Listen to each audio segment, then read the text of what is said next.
The diagnosis was they are under the devil's influence. Okay, so that was also an option. Well, Wow. I tell you what, my story today, she's thick. She's a thick girl. She's thick, and she even comes with little tabs. Ooh, and so I love a tab. I feel like, you know what? Let's get into it.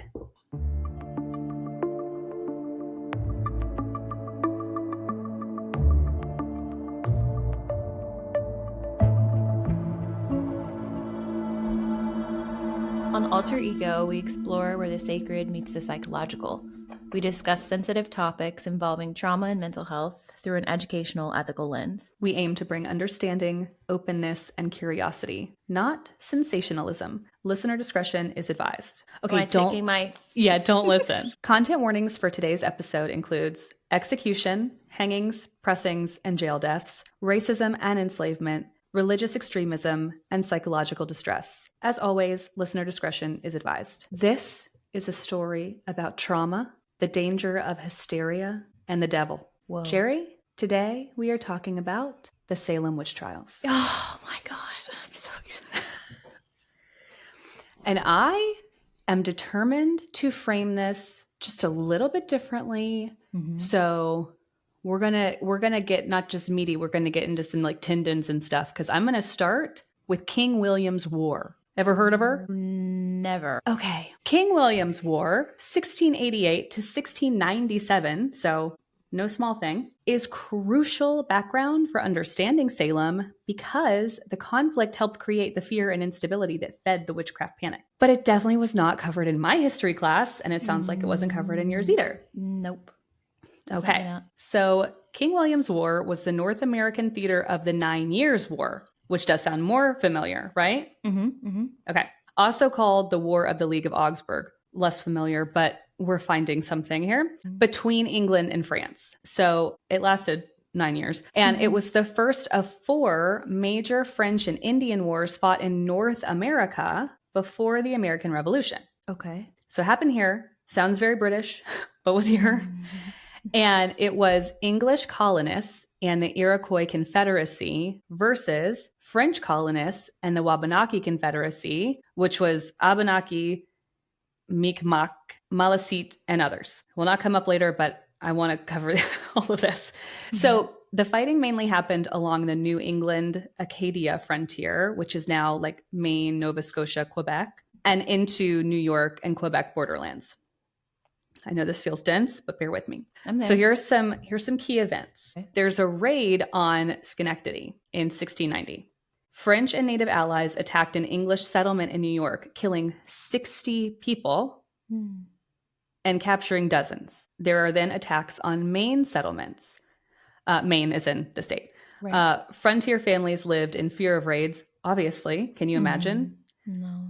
Many were killed or forced to flee. So we have like refugees within North America fleeing to other parts of North America. There are also Port Royal expeditions. So English colonists attempted but failed to seize French Acadia. And then Quebec expedition, also in 1690, which was led by Sir William Phips. I don't know if that tingled anything in your brain, but Phips is the same governor who would later oversee the Salem witch trials. Oh, okay. It did sound familiar. And once again, the English failed to capture Quebec. So when the war does conclude, it concludes with the Treaty of Ryswick in 1697. And borders in North America basically just returned to their pre-war lines. So no real territorial gain, just a lot of like horrible death, a lot of trauma, a lot of fleeing, a lot of fear, a shit ton of violence. For nothing. For not. Yeah. So why do we care about this? Okay. Many of the afflicted girls in Salem, including the Paris household, which will be a key player, were refugees of this war. Okay. Or at least very deeply affected. For example, Abigail Hobbs, Mercy Lewis, and others had lived in Maine and witnessed these raids. And as you can imagine, raids are not generally peaceful. So you're a child seeing this happen to your neighbors, to your family. Mercy Lewis lost her parents in one of these raids. Oh, wow. And that was sort of a predecessor of her becoming a servant in Salem Village later on. Okay. So you have the trauma of this sort of new frontier violence, surprise raids, intense massacres, displacement, especially at a very young age, created this atmosphere of fear, obviously, and spiritual insecurity. So historians argue the collective anxiety of King William's War helped lay the groundwork for this witchcraft hysteria, but my worthless opinion is that I betcha it did. So when the devil himself arrived in Salem, he walked into a village that was already permeated with panic, loss, and grief. Yeah. I have been obsessed with what we are going to talk about since I was probably 7 years old. Wow. And I've read fiction and nonfiction about it. I have visited all the places that we're going to talk about today. Wow. And I think surprisingly, this was not the first thing I thought about when we were talking about making this podcast, but I really felt like I would be so remiss not to talk about something that so perfectly intersects psychology, religion, and crime. So to really understand what unfolded here, I've kind of set the historical context of trauma, but we also have to talk about Puritans, Calvinists, and their belief system. Do you know anything about that faith at the time? Not at the time. I know about Calvinism now, currently, the way that it is. That one I feel like I have a little bit better of an understanding. Mostly the predestination piece. But beyond that, no. So Puritans and Congregationalists or Calvinists were really running Massachusetts Bay at this point in history. And there was a lot of what I would call fear at the head of their beliefs, because one of the things that they did believe was that Satan actively worked in the world and could walk among them. They also believed that a covenant with the devil was possible and punishable. And it's important to note, in my opinion, that this was their default belief. The hysteria that came later did not create it, it only fed it. Okay. So some biblical touchstones that Puritans would have cited would be Exodus 22:18, thou shalt not suffer a witch to live. Deuteronomy 18:10-12, let no one be found among you who sacrifice their son or daughter in the fire, who practices divination or sorcery, interprets omens, engages in witchcraft, or casts spells, or who is a medium or spiritist, or who consults the dead. Anyone who does these things is detestable to the Lord. Because of these same detestable practices, the Lord your God will drive out those nations before you. As for the Exodus quote, I'm going to eat some crow real quick, because I have always said that King James changed the word from poisoner to witch because he felt his family was being tormented by a witch and wanted biblical permission to persecute her. Yes, you brought this up in another episode, and I had never heard this before. Yeah, well, for the sake of having a respectable podcast, I checked on this because I've heard it for years, and I've talked about it a lot. Yeah. So actually, him changing Exodus 22:18 isn't supported by historical evidence. The original Hebrew word makashpaha, sorry if that's offensive, like horribly bad, but it refers to a sorceress or practitioner of magic. And earlier translations like the Greek and Latin also use terms tied to witchcraft or sorcery. English Bibles before the King James Version included the Geneva Bible? Including Bible and quoting? English Bibles before the King James Version, including the Geneva Bible, already used the verse as witch. So the translators of 1611 were following existing tradition and not changing the text, but I knew it had to come from somewhere. I was like, this is not exactly a high school rumor, right? Like, we're not making up things about King James. Why have I heard this before? So I dug deeper, and the poisoner idea mainly comes from critics like Reginald Scott in the 1500s, who argued that many so-called witches were actually just people accused of poisoning. Okay. So the popular story that King James changed the word out of fear of witches is more legend than fact. There's really nothing to back it up. But all that to say that whenever the translation did become witch, even if it was about poisoners, but referring to them as witches, regardless of what it originally was supposed to mean, the Puritans were reading it as witchcraft witch. Right. And regarding someone of that title as a person practicing magic for the devil. So with all that level setting, let the games begin. I have a quick question. Yeah. Do you have an awareness around, from my understanding, and this is something that while I was doing some research about this sleepwalking, the last podcast, when I was dipping into different belief systems and cultural practices around this veil concept, I did touch on witches, demons, kind of that old hag space where we were, and I had never really put much thought into, I guess for lack of a better way to put it, as to where the term witch came from. And my understanding is that it only really presented itself when it became a term that was used to differentiate someone and I'm trying to think of like the right word here, but prosecute them or consider them to be someone. There's like a specific word, blame. Do you know what I'm trying to say? Yeah. It was used to prosecute people who obviously were doing things like poisoning or whatever. But for example, in Spain, you wouldn't bruja, right? Like using that term, that I guess there's just a little bit of confusion on my end around if it's something that was later taken on and reclaimed.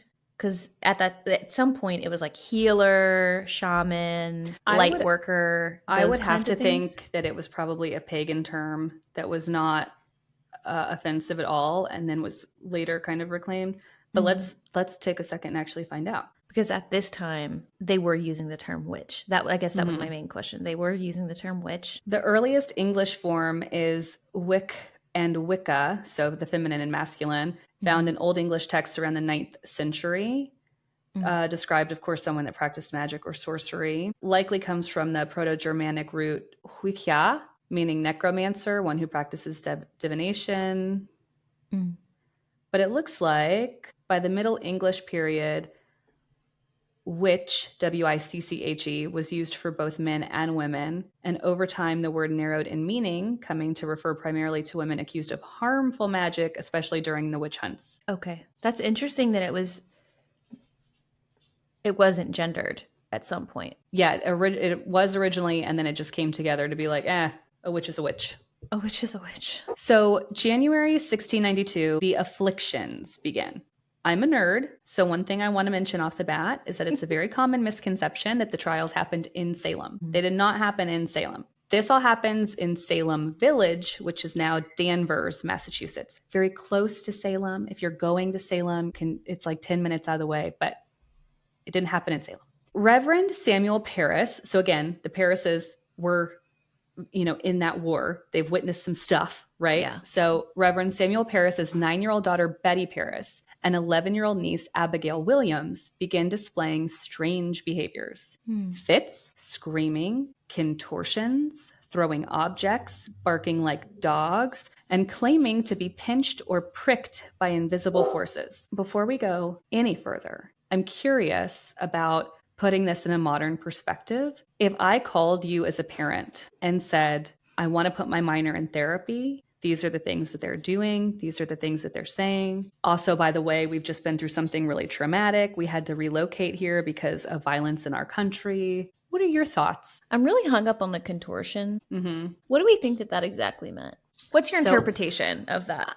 I'm thinking a backbend, I'm thinking a bridge. I'm thinking probably not what I would picture in a horror movie kind of contortion, but more just like a yoga pose. You know what I mean? Wow. This is a really good question, because you would think that the answer might be, maybe this person should go inpatient or like a partial inpatient program.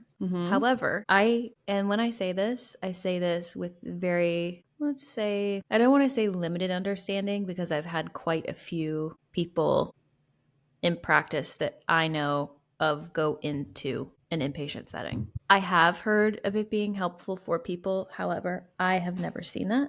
I have only ever seen inpatient in this current state and where we're at make things worse. Especially for autistic folks or anyone that has complex PTSD. So Does if this it were a sound like perfect complex PTSD? It reminds me of, I'll tell you what I'm thinking is I don't really necessarily know the answer to the question, but what it makes me think of is what I've heard parents describe as like quote meltdowns, right? Or like fit Yeah. throwing. Mm. That's what that feels like. It's this unbearable, I can't deal with it. I'm overstimulated. I don't know how to help myself. And I feel like I kind of want to just flip my lid and not exist. Well, I was just going to say, I also think that now we know so much more about like stimming.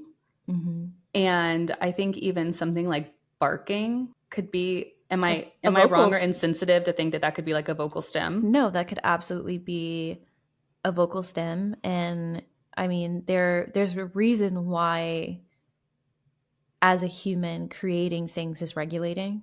So thinking, moving, singing, making something with your hands, all of those things are ways to metabolize emotions. And I would imagine that if you're in a position where you're stripped of access, and that's part of the reason why inpatient programs are very harmful, is because it just strips everybody of everything for the most part. And so with that being said, I could absolutely see any kind of vocal stuff, barking or loud noises, screaming, yelling, being just an attempt to help things feel better. And the body being like, I have to do this, or I feel like I'm going to not be able to be here, you know? Yeah, like I have to regulate somehow. Yeah. And that I've seen some pretty gnarly fits thrown, and I'm like, yeah, that checks out. And also, in what ways is this kid able to just kind of exist and have access to ways to express themselves? And that was what I was thinking too when you were talking about how inpatient probably doesn't always help because it strips you of so many things. I can't imagine that living as a Puritan, as a Calvinist, Yeah, it's much different. Exactly. So if you're, it's like a pressure cooker, basically. Beautifully put. Yeah, okay. I love when you segue for me because soon other local girls are joining in. Oh, okay. So Ann Putnam Jr., 12, Mhm. Elizabeth Hubbard, 17, Mary Walcott, 16, and Mercy Lewis, 19. Mercy, remember, lost her family Yep. in the raids. Right here, I want to riff a little. Folie à deux, shared delusions, or incredibly bored girls being raised incredibly strict. Thoughts? I have many. Sort them out at your own leisure. At my own leisure. I have never had the experience of being displaced, so I'll start there. Right, same. I've experienced some pretty intense situational housing stuff. And that in and of itself, I wouldn't necessarily consider displacement because I still had somewhere else to go if it were the absolute last resort. This feels like a pretty normal reaction to the situation to me. And again, all the girls are essentially refugees of this. Yeah. Or witnesses of this. I'm like, yeah, of course you'd have a shared delusion because you're not being treated like a human. Do you know? Take the delusion out of it. I have seen, this is going to be such a niche analogy, but roll with me. I have seen reels and, TikToks and stuff go super viral of a woman just standing in a field, just like shaking her hips because it's a trauma release, right? It's why you'll go to yoga sometimes, and if you hold child's pose for a long time, they'll say, you might start crying. Yeah. And some people are like, the fuck? And other people are like, yeah, okay, yeah, it makes a lot of sense. But it's sort of like, depending on how open or not open you are, these things make sense. They echo inside of you or they don't. But, if you're looking at a woman shaking her hips and half the people are saying, you look like an idiot, and the other half are going, just watching you do this made me cry. Yeah. Well, okay. So the ones that are saying, this was really moving to me, this resonated with me, I'm going to do this. Well, then they're going to tell their friend about it. And then so on and so on it goes. And now you have a bunch of women shaking their hips and saying it's releasing trauma, which would look insane to someone else who does not know why they're all just doing this. This is the perfect. This has been on my mind for a very long time. And especially after we talked about after the Herbert Mullen episode about the tools of oppression used by the mental health system. Yeah. Even the phrase shared delusion, right? Even me saying it back to you, I'm like, that statement in and of itself, it's reminds me of like, oh, hysterical, right? Which is It's usually, oh, hysterical women. exactly. So they're in hysterics. It's like, oh, well, let's look at, there is a very, very, very stark contrast between someone who is having something like, say, they have a chemical imbalance in their brain, to put it concisely, and they are in a state of whether it's psychosis or instability, and they need medical intervention immediately. And there's a difference between someone who is being forced out of their home or have watched their family die in front of them and are responding, whether it's individually or in a group, as to what environmental factors, like your response and your reaction. And as especially with the limited English language and medical system, it's like there's not really a lot of focus on, in westernized practices in medicine, being very attentive to those differentiating factors. Mm-hmm. And that's a huge, that's so many people who are autistic, for example, get misdiagnosed and have BPD, that they have BPD. It's like, I could keep going, but you get what I'm saying, where it's like that to me, having a group of young women who have been put through this level of distress and displacement and trauma, yeah, of course they're going to be reacting strongly. And, this is very much a time when you don't go to your parents and say, I need to talk about some feelings, right? Yeah. If anything, Yeah. you would probably be expected to take it to God. But Mm-hmm. if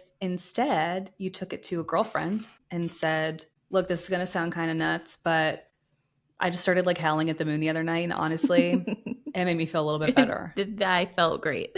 Yeah. You know what I mean? Like, and we've do. all had that conversation with a friend where we were like, hey, I screamed into the backyard last night and it helped me somehow, but I think I can see this so easily starting so innocently to just try to regulate something that did not have any sort of regulation. Like, I know my therapist told me that something really helpful when I'm feeling like really anxious and really overwhelmed and really overstimulated is to literally just like shake my body. Mm-hmm. And it's because if you watch like animals in the wild after they go on like a hunt or something, like think of a lion, when they're done, they'll do that like little shaky shimmy thing. Mm-hmm. And it's because it literally calms their nervous system and sort of tells their nervous system, you're done now with that thing. You can chill. And so sometimes I'll just be driving and I'm like, oh, I feel like panic attack coming on. And so I'll just like do a little shaky shimmy and it really does help. But it's, again, if someone just saw me in public, just go like, shaking my sillies out, they would be like, and let's put the kids in this direction instead. You know what I mean? Like, it just wouldn't, it wouldn't translate. So I just, sorry if it's a tangent, but I think it's important to go. I think it's really important. What could be happening? And like, let's put ourselves in this position of imagining what we might need and what we don't have access to before it's just like, and isn't this so crazy? And all the girls were doing it because let's be real, the witch trials, it's very easy to forget that these were real people that were horribly treated. I mean, the things that happened to them and the things that are going to happen throughout the story are horrific, but it's very easy to think of it as more of like a Halloween story than a historical event. Because it's been sensationalized. Exactly. Yes. So I'm trying to stay grounded as much as possible because I do think it's really important to remember that these are children. I mean, the oldest girl that we have here is 19. Wow. And I know that technically that's an adult, but like, let's be real. Especially if you're so stunted, I would imagine, by something so tragic as the violence that you've witnessed. Totally. Come on, what is 19? Mm-hmm. So that's January. The following month, things are moving pretty quickly because we've got accusations. Dr. William Griggs examined the girls and found no medical cause, declaring them bewitched. Now, this is before the time of there's ghosts in your blood, do cocaine about it. Okay. So medical exams here aren't exactly an episode of House. but I was curious about what a medical exam would look like. That's what I was thinking. So what do you think it consisted of? God, I don't. What year? We're in the late. What is this, the late 1692. 16? Oh God, I have no ability to even comprehend what the. I don't know why. I immediately thought of this article I had read about. Maybe it's because we were talking about it at some point about how vibrators got like how Yeah. they, but I feel like that was in the 1800s. This That is definitely 200 was. years. Obviously, this is even way before then. Mm-hmm. But God, I can't even imagine what they look like. It feels very, here's what I have in my mind. Okay. If I were to watch it now, it would look very weird and wacky. So you're not wrong. And first of all, Jerry mentioned vibrators, so I feel like we need to finish that thought out. Vibrators were made to calm a woman down if she was in hysterics, because of course her husband would bring her to the doctor and he would manually calm her with his fingers. And it got to a point that it was like, gosh, that's kind of exhausting. How do I can do you this? imagine all day just having one right after the other? It's like, yeah, you're getting hand cramps. Absolutely. So, so yes, it was. They did find a way to make it automated. If you have not gone down, it's if you have not gone down that wormhole, you absolutely should. It's really fascinating and disturbing. But anyway, so okay, do you know stethoscopes? Would you assume that that's probably a part of this examination? At this point, I guess so. If they've been created by then, They have not. Oh, okay. Stethoscopes were not invented until 1816. Whoa. Thermometers. You think a thermometer's invented here? Well, if there's no stethoscope, there's no thermometer. Also the 18th century. Yeah, not happening here. So here's what an exam would have included. Oh my God. A patient interview, asking about symptoms, diet, sleep, bowel habits, and, quote, passions of the mind. Then there's observation. Looking at the skin color, looking at the tongue coating, looking at your eyes, and your overall demeanor. How do you seem? Pulse taking, so feeling the wrist to judge strength and regularity, though interpretation, as you can imagine, was more art than science, because they're basically like, yeah, that seems good. Urine examination, which you just held up the flask to the light. I was about to ask, what in the hell a urine examination looks like with no... You had a diagnostic chart and you would compare the color to it. Okay. And then, of course, touching the body. But this is, of course, also a very modest time, right? Like, don't look at my ankles. Definitely don't touch my chest. So palpation was very minimal. And religious ethics limited exactly what they could touch, especially when it came to women. So treatment recommendations. Treatment recommendations at this time, I'm not saying that these are the recommendations that these girls received, but these are the options. These are the things that would have happened. Likely some bloodletting. Like with leeches? Perhaps. Okay. Yeah. Purging. Herbal infusions like sage, chamomile, wormwood, poultices, which I'm going to say right up front, what does that sound like to you? Witchcraft. Witchcraft. So with that really amazing medical knowledge, surprise, surprise, they could not come up with an explanation other than the devil. The diagnosis was they are under the devil's influence. Okay, so that was also an option for the doctor to choose from. Certainly, yeah, because covenants with the devil could exist. So that was on the table. And going back to our story about Clara and how she was encouraged, let's say, to name what had happened, to give an excuse for why she was acting the way she was. And she said, I made a deal with the devil. It's the same thing that happened so many years earlier here when the girls were also encouraged to... This was your possession case. Clara was your possession case. Okay. Yeah, to name 3 women as tormentors. So once again, I want to be very clear here that it was likely not the case that they just said, anybody else involved? Has anyone else... Did they make you do anything? I'm sure that it was very scary. And to be a young girl being yelled at by men after the things that they had been through. Yeah. I'm sure they were desperate. Yeah. I'm not saying that what comes after this is excusable. I'm not an apologist for any of these girls, but I am, again, just trying to lead with a little bit of empathy here that I can't imagine what was happening in their brain at this time. Honestly, I wouldn't be surprised if they just believed that they were possessed at this point. Wow. So they named Tituba, and she is an enslaved woman in the Paris household. And this is another thing that I want to correct. Throughout time, she's often referred to as a Black woman. Likely she was indigenous. She could have been from the Caribbean, but there's really no proof that she was a Black woman. And I feel like the fact that it's sort of been created over time is likely more racist than accidental. So I would just like to fix that up front. Sarah Good, who was a destitute beggar, and Sarah Osborne, an elderly, unpopular woman, me.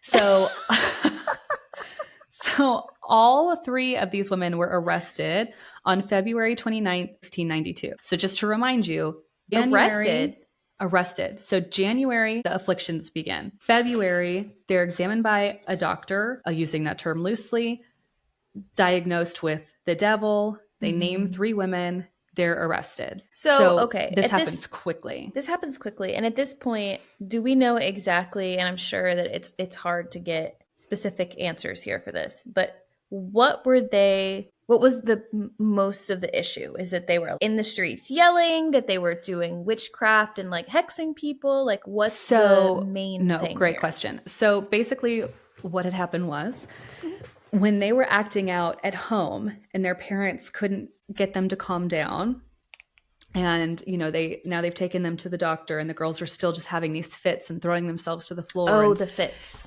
Yes, they're having these horrible fits. And so when they name these three women, they're not saying, and also these three women are going through what we're going through. They're saying they've made us enter into a covenant with the devil. We have done blood sacrifices together. We're doing black magic in the woods. I mean, they're offering up some fantasy here.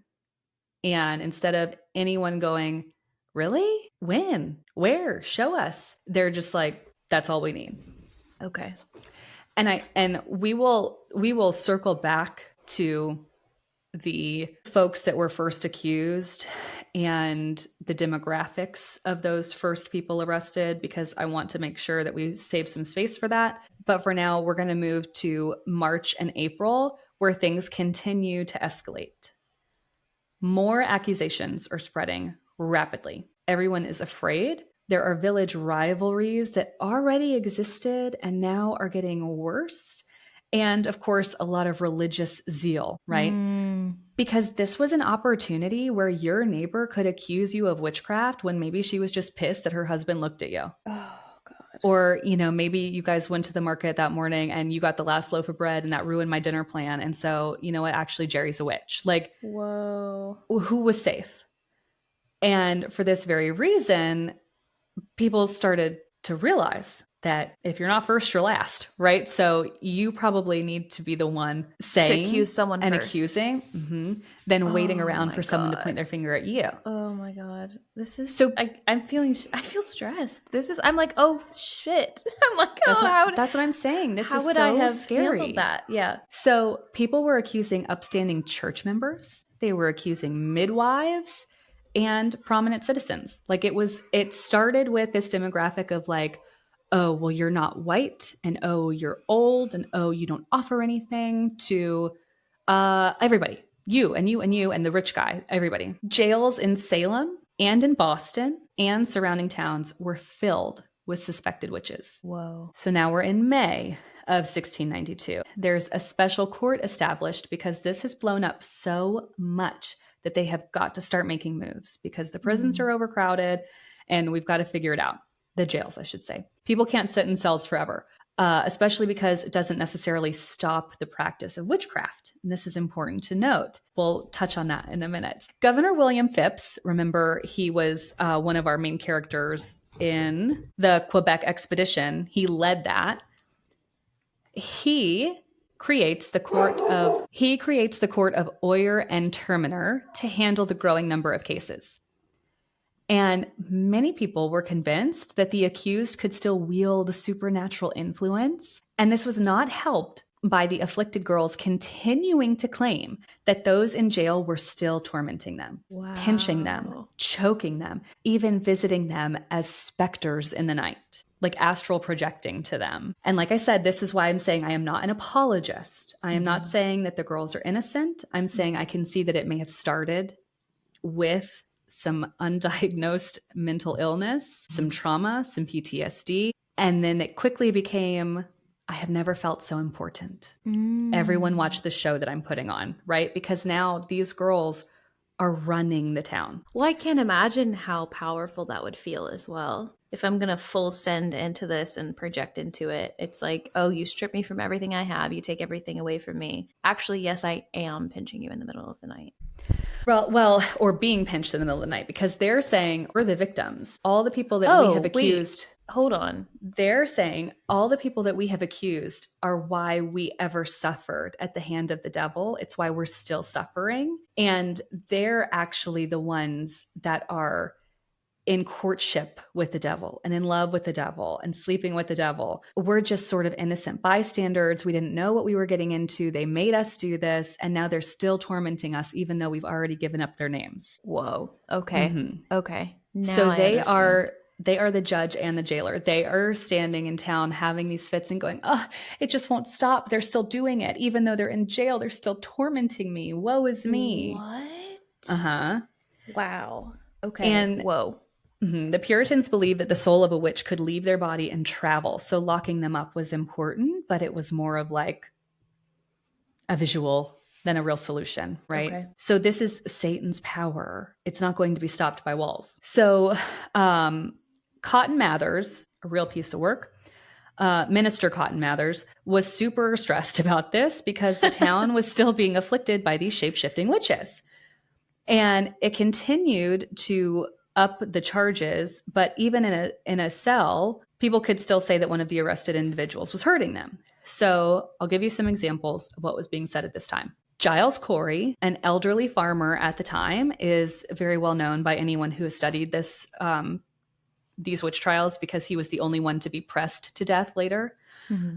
He refused to plead guilty, so the harsher death was his punishment.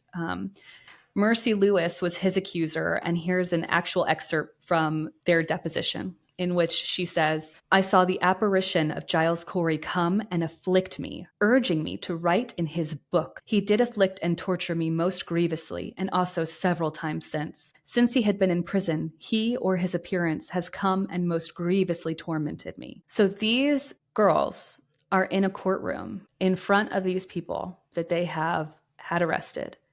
And they are still pointing at them and shouting and saying, I'm telling the truth. Wow. His wife, Martha Corey, also had multiple accusers. In her deposition, they claimed that she had a familiar, a yellow bird rather than a black cat, and it would suckle from her fingers. There's a petition from Mary Easty while jailed, and in it she refers to how she had been cleared but then accused again while already in the Ipswich jail. In her own words, as best as could be reconstructed, she said, I was confined a whole month and then cleared by the afflicted persons. And in 2 days' time, I was cried out upon by them again and have been confined and now am condemned to die. This is so intense. And the courts accepted this. Spectral evidence, certainly it had varying levels of skepticism, but it was accepted as proof. And so it made it very dangerous even for the prisoners to be safe behind bars because they could just keep having charges piled upon them, even while they were sitting in a jail cell, because these girls could say, it doesn't matter, they're still coming and attacking me in the night and they want me to sign the book. Over time, the use of spectral evidence was challenged, in part because it made innocence almost impossible to prove, like it was just sort of getting out of hand. Because if your ghost could still appear, you were always vulnerable. A little too late, I think. So in June, so this all started February, March, April, May, June, we have the first execution. Things are escalating as much as they possibly can because on June 10th, Bridget Bishop was the first person executed by hanging at Gallows Hill. I also want to talk about Gallows Hill for a second because Gallows Hill of Salem has a bit of a confusing history. People think that they know where it is versus where it actually is. In 1692, the executions, temporary records state that 19 accused witches were hanged at Proctor's Ledge near Gallows Hill. So for a couple hundred years, tradition held that the top of Gallows Hill, which is a very large rocky hill in Salem, was the execution site, but there was no direct evidence to actually confirm that. So as recently as 2016, scholars and the city of Salem worked together to formally identify Proctor's Ledge, which again is like a rocky area at the base of Gallows Hill, not the hilltop itself, as the actual site of the executions. So all the trials happened in Danvers, the hanging happened in Salem, and it happened at the base of the hill, not at the top. Okay. For what it's worth, for anyone that cares. It is now marked with a memorial. So anyway, July through September is the peak of the trials. July 19th, 5 women were hanged in one day. Oh my God. August 19th, 5 more, including George Burroughs, a former Salem minister. His eloquent final prayer shook many observers. Cotton Mathers did not want to talk about this, but he witnessed it, and it upset him too, I think, but he was pretty stone-faced about this whole thing. But the prayer that he prayed was the Lord's Prayer. And can you come up with any reason why perhaps it would have been very shocking or upsetting to people with this man with this noose around his neck to recite the Lord's Prayer? Well, wouldn't that then make him not, like, then he is then saved or like cleansed of his sins? A witch would not be able to say the Lord's Prayer, not without stuttering, suffering. Oh. Because you have to remember that this was also a time when, like, you could prove that you weren't a witch by drowning, basically, right? Like, you shouldn't be able to float. You shouldn't be able to do all these things, but you also should not be able to pray. And this former minister stood there and recited the Lord's Prayer verbatim. Perfectly. And did they still hang him? They did, but a lot of people started murmuring in the crowd, right? A lot of people that had come to celebrate this hanging started looking around and going, wait a second. That's not supposed to happen. How did he do that? And he spoke it with fervency and devotion, impressing many who began to worry that perhaps he was wrongfully convicted. Maybe it's time to start considering that that's a possibility. Maybe we stop listening to a couple of teenagers. Yeah. So after the prayer, Cotton Mather, again, absolute asshat, who was there watching from his horse, by the way, literally on his high horse, watching all this happen. He quickly addressed the crowd. He's doing quick crowd control here because he's like, do not be deceived. And he reminds them that even Satan could appear as an angel of light, and even those in league with the devil could counterfeit holiness. Real convenient, if you ask me. Yeah. Yeah, but even with that, even with his quick crowd control, people are still like, I feel weird. I feel a little bad. So June 10th is when that first execution happened, and that was Bridget Bishop. And she was a tavern owner with a reputation for colorful dress and behavior considered scandalous. Would love to know what that means. And so we're just going through the victims now because I think it's important to actually name them.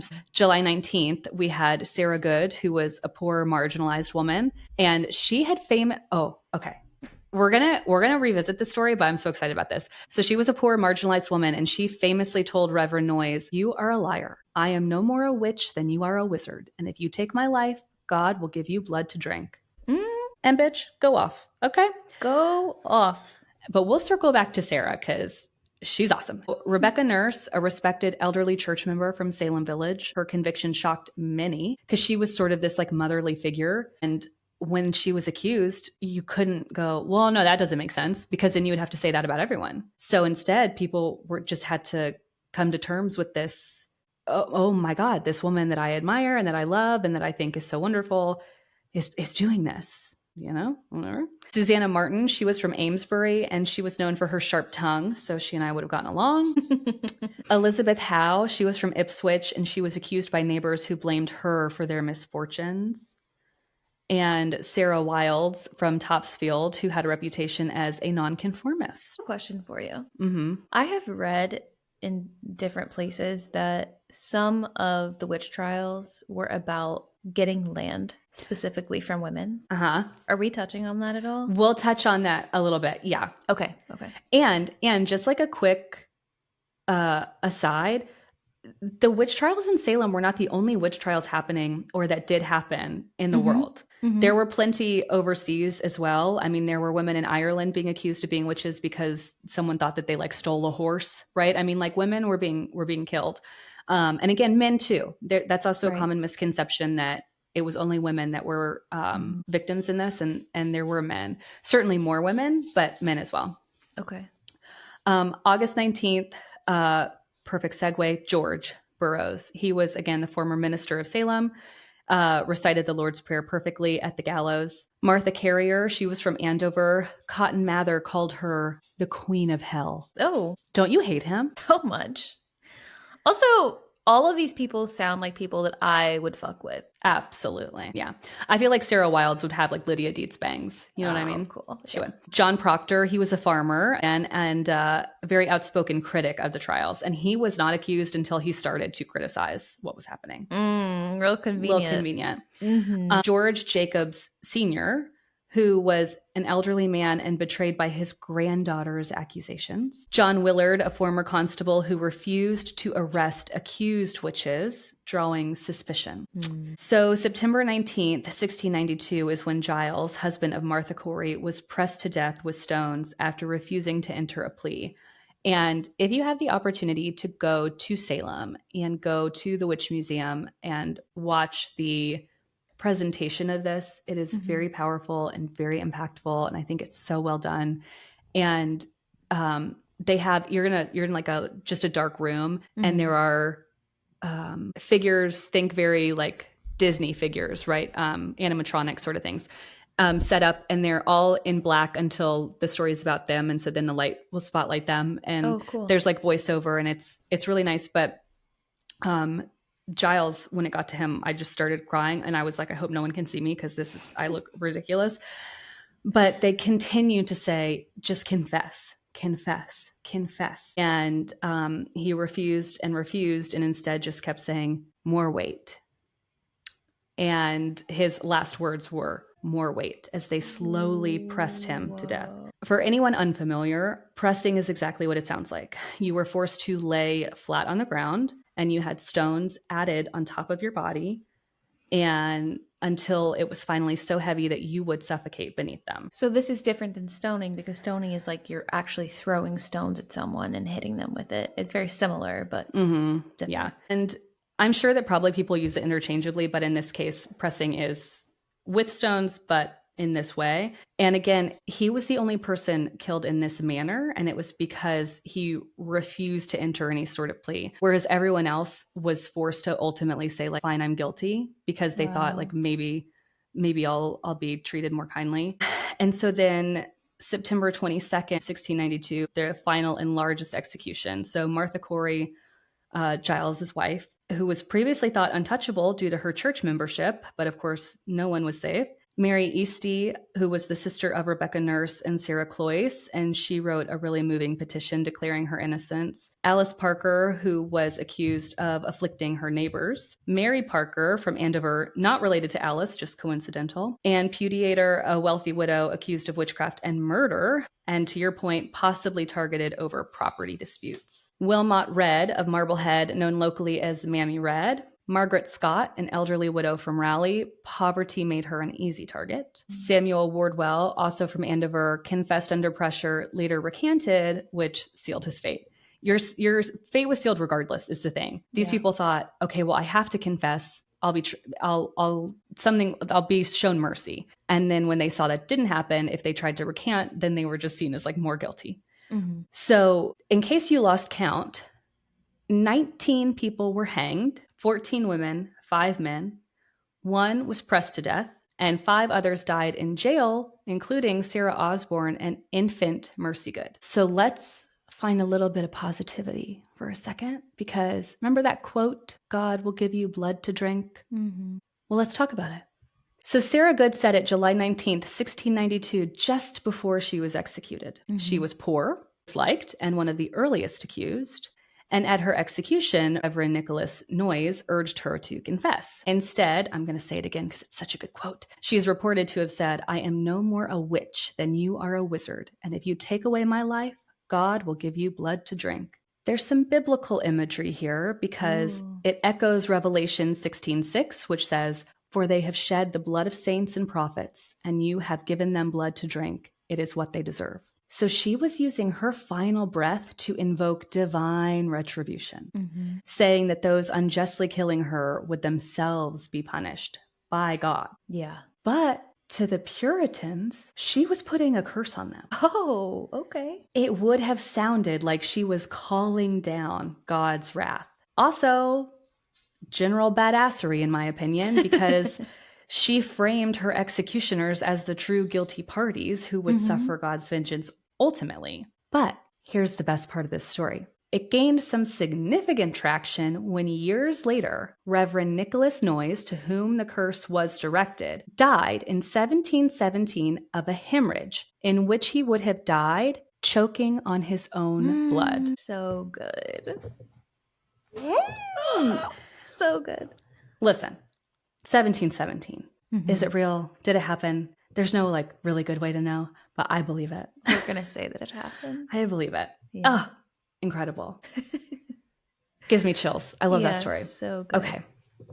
But back to the trial timeline. So October 1692, the trial's halted. Public skepticism is growing, especially after the governor's own wife was accused. Oh, shit. That'll definitely do it. And people are starting to realize that, like, hold on, is everybody a witch? Right. You know, is anybody not a witch? Could I be next? And so Governor Phipps dissolved the court of Oyer and Terminer on October 29th. And the aftermath is like pretty meh, but a new court excluded spectral evidence, so good. And most remaining accused were acquitted or released. By May 1693, Governor Phipps pardoned the last prisoners. So Rebecca Jacobs acquitted in January 1693. Sarah Buckley, Mary Withridge, and others tried under the new court, but acquitted. Deliverance Hobbs, acquitted, January 1693. Abigail Faulkner Sr., convicted in 1692, but execution was delayed due to pregnancy. She was later pardoned. Sarah Wardwell, widow of Samuel Wardwell, who was executed September 22nd, acquitted. And dozens of others brought before the new court were found not guilty and released. Convicted but reprieved. Some were still convicted, but reprieved by Governor Phipps instead of being executed. Dorcas Hoare confessed to witchcraft in 1692, reprieved in January 1693. Abigail Faulkner Sr., we noted this above. Elizabeth Proctor, sentenced to hang in 1692, but pregnant. Her sentence was never carried out, and she was released in May. By May 1693, Governor Phipps ordered the release of all remaining prisoners accused of witchcrafts. Many families still had to pay heavy jail fees before loved ones were let go. But among those freed were Tituba, the enslaved woman whose testimony had sparked the trials, Elizabeth Proctor, Abigail Faulkner Sr., and numerous lesser-known accused from Andover, Topsfield, and Salem. Who the hell is Tituba? Yeah. Do you find it interesting that the first accused and one of the biggest key players here Was able to alive. survive this whole thing? Yeah. How did they determine who was hanged first? I'm confused. So let's talk about it. She confessed early. So don't forget, she was literally the first person accused by these girls. And she was also the first to confess when she was accused. Again, she was literally a slave. So she was likely beaten or threatened or just plain scared to make this confession. Sure. And listen, you're going to make it good, right? They want good. So she confessed to a very vivid fantasy of black dogs and red cats and birds and witches flying on poles. And because this gave the community so much validation, I mean, listen to what she's talking about. This must be the devil. She must be telling the truth. It made her useful as a witness. Wow. Confession, like we've been talking about, was often seen as the only path to survival, though, again, denying it, it just made you more likely to be hanged, like it didn't matter. But she also shifted the blame. Tituba's testimony implicated others. She herself named other people like Sarah Good and Sarah Osborne. And it fueled the cycle of accusations and widened the hunt because the girls started with 3 And then she named a couple more. And then it just kept going and kept going. And by pointing outward, she diverted attention from herself and made herself indispensable to the prosecution. While I cannot be an apologist for Tituba either, I get it. Okay. It's a survival tactic, that's for sure. It really is. And in the Salem courts, those who confessed were typically not executed right away, as we just talked about. The authorities believed that confessions exposed the devil's network. So instead, confessed witches were kept alive in hopes that they would testify against others. So to your question of how did they decide what order, it was that. If you kept giving names and you kept exposing the network, great. Keep going. Well, then, of course, everyone would wind up being accused. I'm Ding, going to ding. keep giving you names. Jane Smith over here. My own grandfather. Yeah, of course. Yes. So Wow. also, Okay. we need to talk about her status as an enslaved woman. She had very little protection, if any. She had no social standing, but she also wasn't considered as threatening as the wealthier, more outspoken, land-holding villagers. So executing her first might have undermined the usefulness of her confession before the trials could build momentum. So this is not to say that she got off easy or was having a nice time. She languished in prison for over a year. And these are not good conditions. Right. Okay. I can only imagine what a jail in the late 1600s is like. It stinks. It's dirty. It's wet. It's bad. Disease, fleas, all that. Absolutely. So in early 1693, after Phipps dissolved the court, she was still in jail, but released when her jail fees were paid. By whom? By who? Question mark. By someone who purchased her out of Paris's household. But, maybe not. But here's the kicker. She disappears from history. After 1693, no one knows where she went. The records fall totally silent. We don't know if she lived out her life in Massachusetts. Perhaps she was sold somewhere else. Maybe she died from being in prison for a year. Some later folklore imagines her returning to the Caribbean, but there's no documented proof. We also don't even know that that's where she originally came from because, again, she's usually portrayed as a Black woman. She was likely actually indigenous. She's just a question mark in history, which is really unfortunate, but not surprising of a woman of any color. So, so let's talk about what you brought up earlier about local feuds, property disputes, church politics. I do have a quick question. Where did burning at the stake come from if all these people were hung? Do we know about that? That's a great question. It actually, I think, largely started in legend with the Salem Witch trials. Okay. Because people thought that there were fires, but no one was burned. Okay. That might be an interesting thing to look up. I don't know. So Putnam and Porter, a couple names that I've mentioned in this so far. Putnam family, very pro-Paris household. Large, long-established farming clan in Salem Village. Tended to be poorer. The farmers were more landlocked. They resented Salem town merchants who were wealthier and leaned toward the Porters. So the Putnams supported Samuel Parris, who was the minister, and were among the loudest voices in favor of prosecuting the witches. Notably, Anne Putnam Sr. and Jr. were some of the most active accusers. Porter family, very anti-Parris. Wealthier merchants with ties to Salem town's trade economy. They advocated for moderation and reconciliation with the more cosmopolitan Salem town. They opposed Parris's divisive leadership and resisted the prosecutions. So why does this matter? What does this mean? The witchcraft crisis often broke along family lines. So many of the accused had ties to the Porter faction, while many of the accusers were linked to the Putnams. So this suggests that the trials also served as a proxy war in local politics. Definitely. The whole time you were describing this, I'm thinking what was going on politically, what was going on politically, what was going on politically. It's like the Hatfield and McCoys. Yes. This is like, yeah, we're neighbors, but I want what you have. And I'm going to get it any way I can. If it means that you came into my daughter's room and you made her sign a book, so be it. You know what I mean? So church politics also playing a not surprising role here. So Samuel Parris, He became Salem Village's minister in 1689 after very contentious negotiations. The community agreed to give him a salary, firewood, and ownership of the parsonage. Almost immediately, there's fighting about his contract and whether he was too demanding. Paris preached very heavily about Satan's presence and the dangers of backsliding in your belief. Oh, I've definitely heard that before.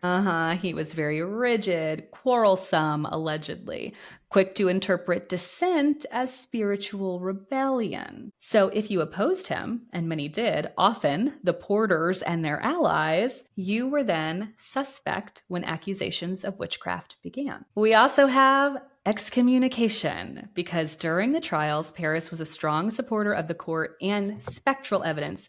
Reminder for anybody still with me here, that meant someone was saying, the ghost, their spirit, came into my room and it pinched me and it poked me and it did terrible things to me. It doesn't matter that they're in jail. We need to hurry and hang them. After the hysteria died down, his reputation collapses. Fine. By 1697, he was pressured into leaving Salem Village altogether. So he was forced out, excommunicated, which again, does not make up for the fact that everybody went along with this, but at least hopefully it means that enough people were like, oh, we have to make amends for this, that they did kick him out. Most of the accusers were from the Putnam side, so some names here to help with that. Anne Putnam, Mercy Lewis, Abigail Williams. They were all living in households supportive of Paris. Because again, Mercy Lewis was a servant for them. Okay. Yeah. She was the one that lost her parents in the war. Right. So accused came from the Porter side or had at least spoken against Paris, Rebecca Nurse, John Proctor. So in some cases, the accusations mapped directly into old quarrels over property boundaries or inheritance disputes or church loyalty. But, we're all just going to turn a blind eye to that. So Salem Village was really fractured between this rural, isolated faction of Putnam Paris and a mercantile, outward-looking faction, which was the Porters. So witchcraft accusations functioned as a weapon in these conflicts. I mean, it was perfect. Yeah. It was cloaked in this religious landscape, but rooted in social tension. How very novel and original, and, we've never seen it. It would never happen again. Will never happen again. No, never. So this explains why the trials flared so violently in Salem Village, but somehow didn't expand to surrounding towns. It's because Salem was already primed by this division and fear and mistrust. They were all so on edge and so tense. They were made up of refugees and people that had led, what's the word I'm looking for? Sieges, basically. And you got a real mixed bag of people here. So now let's get into some theories and ergotism. My ergotism talk. What is ergotism? Ergotism. So, again, spectral evidence gave quote unquote proof to subjective experiences until finally they were like, we can't do this anymore. But the whole town's almost gone. Yeah, we're running out of people to hang. Yeah. In 1976, did you ever hear this theory that maybe the girls, what was wrong with them was that they ate like a berry or something? What? Okay. So there was this theory that ergot poisoned rye. Ergotism is poisoning caused by consuming grain, especially rye, infected with a fungus called Claviceps purpurea. And the fungus produces ergot alkaloids and very, very chemically similar to LSD. Oh, okay. There were outbreaks in Europe, and it was often called St. Anthony's fire. So there's two main types of ergotism. One, convulsive ergotism. Symptoms may include muscle spasms and twitching, tremors and convulsions, hallucinations and delusions, tingling or crawling sensations on the skin, psychosis or bizarre behavior.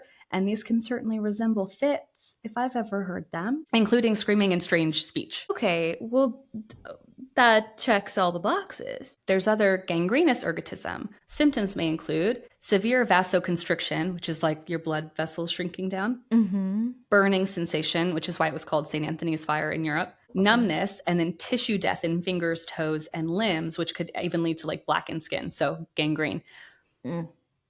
this for a while gained some traction because just like your response, people were like, holy shit, this makes so much sense. The girls ate bad bread.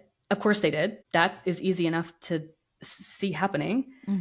And they were hallucinating. They were out of their minds. And then they just probably kept eating bad bread. And then the whole town was eating bad bread and everyone's just like in on this shared hallucination. And okay, now it's largely rejected. The symptoms, the timing, and the spread really don't fit ergotism. You could retrofit some of them like we just did, but if you really zoom out and look at everything, it's probably it doesn't not make sense. Okay.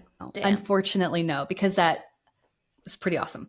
In 1976, Rory and Linda Caporeal had published a theory suggesting that the ergotism explained the girl's symptoms. But the climate in 1691 to 92 had been unusually damp and harsh, which is ideal for rye fungus. And Salem Village was an agrarian community that relied on rye bread. But it usually affects entire households. In Salem, symptoms were mostly limited to like a cluster of girls. Okay. Ergot also causes lingering illness, but the fits often came and went very abruptly. It was sort of like just in time for them to put on a show. Then when they lost their audience, they were conveniently fine. Yeah. And so for the most part now, historians see ergotism as an interesting possibility, but likely not the full explanation, especially because all the social, religious, and psychological factors that we've already touched on fit much more and seem much more important. Definitely. So, it would be easy enough to put these things in there. There's a lot of overlap. I mean, the contortions, hallucinations, both accounts feature fits that seem beyond the person's control, but there are some mismatches too. Like ergotism would likely affect the whole household. The spectral visions were also very highly specific, like witches, familiars, the devil, and so more like religion than hallucination. I see. And then there's also the theory that we have to give some attention to, which is just attention seeking. And then also seizures. So let's talk about both of those things. Historians, for the most part, caution against single cause psych explanations. So fits were real to participants, maybe, and probably in the beginning. But like we talked about at the top of this, likely a mix of stress, belief, suggestion, and social reward under extreme conditions. But they also could have been having seizures. And to me, it seems less likely. Statistically, maybe somebody in there did have a seizure at one point, but I just think it was more, look what I can do kind of energy, and seeing that it got them attention. It made them feel important. I just think it was everything else that we've talked about than like something actually medical happening other than psychological. Feels so, again, I said this before, I can't remember exactly what the context was, but I think it was talking about them, is that what a powerful feeling it must have been to go from being the oppressed to being the oppressor. Yeah. Very, very well said. Yeah. I mean, to do a total 180 exactly of being so afraid and not really knowing where you're safe or where you I like go. that framing better, actually. The fear being the driving factor of the oppressed becoming the oppressor, based out of fear and survival. I guess you could also use the power in there, but it definitely feels different. I think it became power, but I do think it started as fear. I think it started as, I'm just trying to cope, and now I'm under a lot of suspicion because of how I'm coping, and I don't know how to explain what I'm going through, and even if I could, they'd probably still think it was evil. And then it sort of became this like, oh, I also have an issue with this person because I want their property. And so I can say... opportunistic, really. Yeah. So I think... seizures definitely feel unlikely. Yeah, that one feels sort of like a throwaway. And yeah, I mean, we've already talked about a lot of the misconception, right? That it's all women, because it definitely wasn't. But I do feel like Tituba was really a fall guy in this whole thing. And I think it's because she was enslaved, non-English, a religious outsider. So she had the least amount of social power because this whole thing came down to social power. Definitely. And even that ultimately couldn't really save you. And let's see. I think, we talked about at the beginning how it's so easy to sort of hype this up and let it feel like a story than a real thing that happened and a really scary thing that happened. Mm-hmm. And I wanted to just touch on that a little bit and talk about maybe why that is. And I think that some of it is, have you ever heard that we like scary movies or scary things because it allows us to face something with control? Yeah. Like, I wouldn't want to be scared in real life that like someone sneaks up on me in a parking garage, right? But I'll pay to do like Universal Horror Nights, right? And have someone jump out at me from behind a wall because I'm in control of knowing that it's not real. I can leave if I want to. Yeah. I don't have to do it. And I think that there's a piece of that here in the sense that we can look at something that's actually really scary in a way that gives us control over how we narrate it or how we popularize it and how we celebrate it in Massachusetts, even to this day, right? And all the witch city stuff that happens. Because every generation revisits it. I mean, because you have the Crucible, you have online witch hunts, right? People going after people. But it's also this really scary real life thing of scapegoating, not being safe, not being important enough to be protected. And then dark tourism. I mean, who doesn't love it? I mean, Salem's haunted happenings grew into a global Halloween brand with 1.04 million visitors in October 2024 alone. This is feeling so insidious. And that it makes a lot of sense to put a jester's collar on something that could seemingly be really socially impactful. There's this sensation I'm getting of, of course, history repeating itself, and just this very common theme of those who speak up against oppression becoming the accused. And then it's somehow being clothed in a jester's outfit. And that specific formula is what keeps the oppressed oppressed. And if people actually knew about Salem and about what was going on and exactly why in the political climate, and it wasn't, right? Like, there's a couple things here. There's, of course, the opportunity and just kind of the perfect recipe for something to be sensationalized. And the fact that if it were in its truest form retold, it would be pretty, I don't know, maybe against some things we were told in history books. And do you know what I mean? It definitely reframes it, right? Because here's the thing, it's still just as upsetting. But I think, and I see these posts passed around a lot of, I'm sure everyone has seen this if you're 1,000 years old like me and still on Facebook, where the story is that a teacher gave everyone a slip of paper that said not a witch, but he tells the class, okay, some of you are a witch, some of you are not a witch. Look at your paper, don't share it with anybody. And now you all have to work together to figure out who to accuse. And they do this and they ultimately decide, okay, you, and you are witches. And so they, in this class exercise would hang them or do whatever, only to find they were not witches because no one in the class was a witch. And it's supposed to be this story about how, I don't know, don't assume, don't make assumptions, don't judge, don't buy into it just because everyone else is doing it. There's all sorts of different lessons you can take out of this. And that's fine and great. And that's true. But also don't lose sight of the fact that this was largely political. Yeah. Always question your authority. Especially when they're a 16-year-old girl. I just, I think, go ahead. No, go ahead. Do you feel like there was, how do I want to word this? Do you feel like it was seen as the perfect opportunity?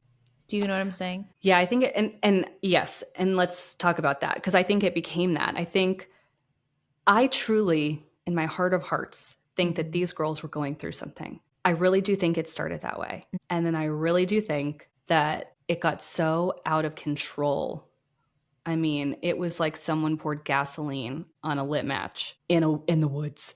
Because I think that it first probably would have begun as you are in a covenant with the devil. And then I think somewhere along the way, and I think it would be really hard to pinpoint exactly where it happened or who did it, because I think it sort of all merges together. But I think it became, wow, all of these people are the people that I hate. All of these people are the one with the land. And I can also see, honestly, some of these people convincing themselves that they were still right and it was still the devil and it was their enemy because that was already their enemy. You know what I mean? Like there are so many religious spin-offs of this you can still hold on to even while looking at the Hatfield McCoy vibe of it all. Mm-hmm. And we will never know. You know. Yeah, it feels so.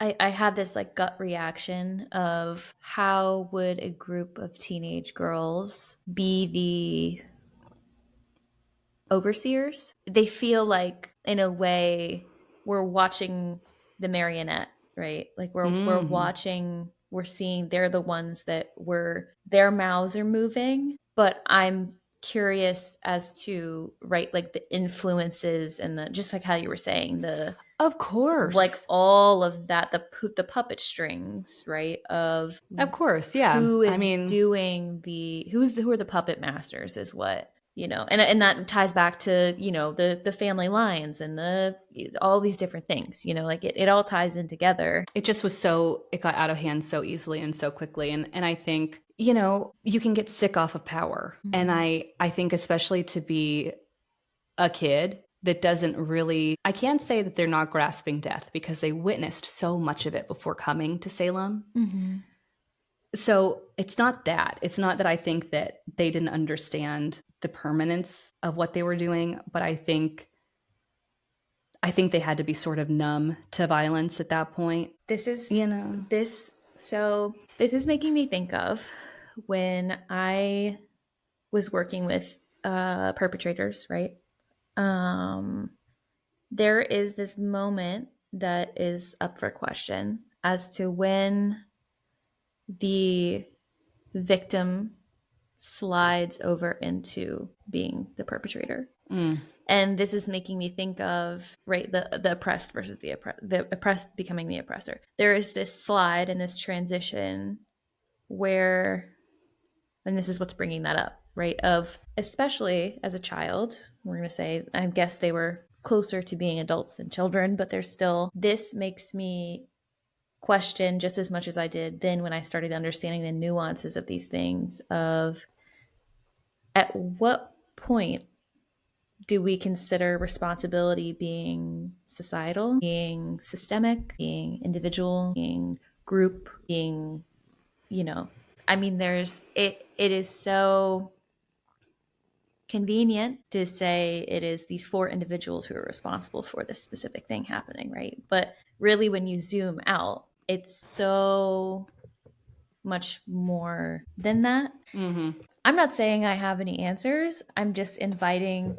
We're not going to know, right? But it just, I'm noticing these like really strong parallels between. I'm not a sociologist, or I don't even know the right word. Is sociologist the right term? I don't know. But people who study cultures, groups, even things like groupthink and just larger systemic practices or oppression, right? At what point do we acknowledge that the systems are the problem, or that the environment is contributing to this, or that, right, or that I don't know, it's just so convenient to say it's a witch, or it's just so easy to say that it's this person, this specific person, that is then, anyway, I could keep going in this, but that it's just so brings up so many things. It's like you're seeing it play out, and then it's like, oh wait, there's all these parallels to all these other instances where this same exact thing gets reenacted in many different ways throughout history. Well, and I think exactly what you're doing is what we all should do when we sit with something like this and think about it, because it's easy, and I'll be honest, it's fun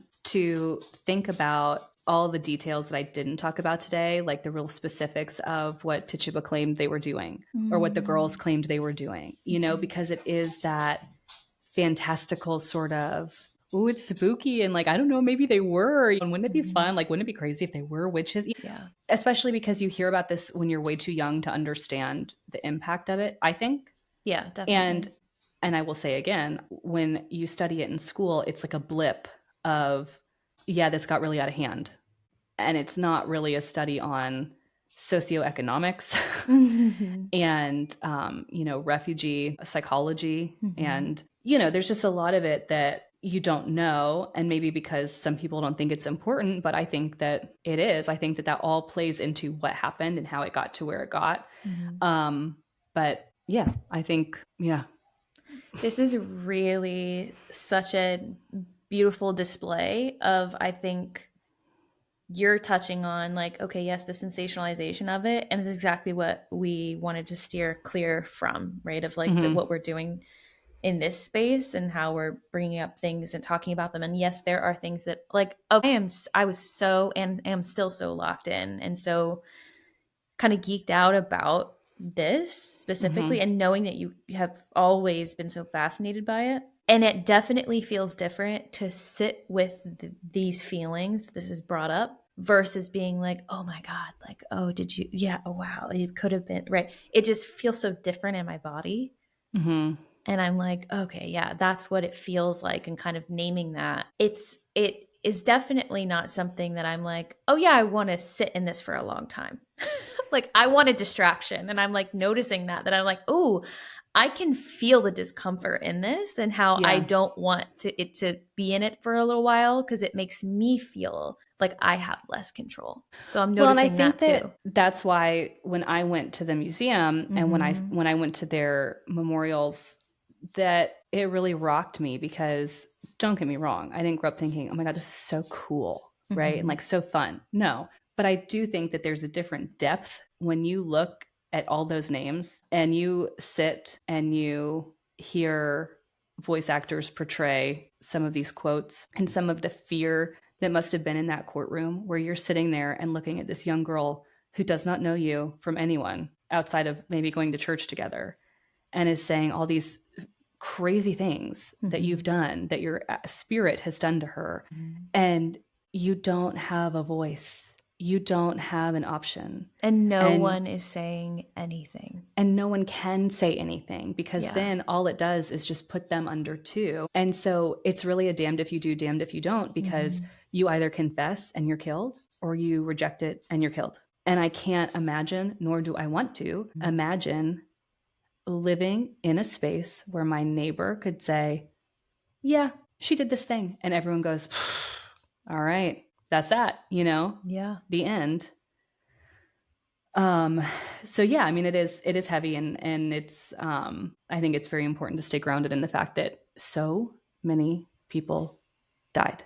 So many. Horribly, and with a lot of fear, but that's why I just have to cling to, you will choke on blood. Because the satisfaction and the retribution is just unmatched. Yeah, that's the only thing I can cling to, is that she got the last word there. I mean, it feels so similar to how I feel about evil. Just really ravages the body. And hey, we can back out of evil and just say suppressed emotions. I mean, suppressed emotions ravage the body. And if you're filled with bad shit, you're suffering on the inside. And that is the only thing I have to cling on to when it comes to people being so many injustices or like evil in the world, is like, yeah, but at the end of the night, or at the beginning of the day, like, right, how does it feel to be them? So that's what I cling on to. And that feels, it's just something that I'm like, yep. You know what? One thing that is unforgiving, the body. Yeah, that's true. It keeps the score. It keeps the score. I had a question for you and it completely left my mind. But wow, this was so good. Thanks for listening. And I'm amazed that I kept it where I kept it time-wise. Yeah, this could have been multiple episodes, but as we talked about, I'm a little biased. I like having it all in one, but that's just me. Yeah, I feel like the time wasn't bad. So no, it really wasn't. Thanks everybody for listening, and always question your authority figures. That's what I'll leave everybody with. Question? And never trust a teenage girl. Just don't even get close to them. Don't look at them in the eye, especially if they're traveling in a group. Especially if they're in a group. Have I told you about my supervisor, my old supervisor, saying that have I told you about this? Something sounds familiar. My old supervisor said that the only population of people she wouldn't work with was teenage girls. Yeah. Scary. I said, heard and understood. Very scary. All right, folks, we'll see you next week. Bye-bye. Bye.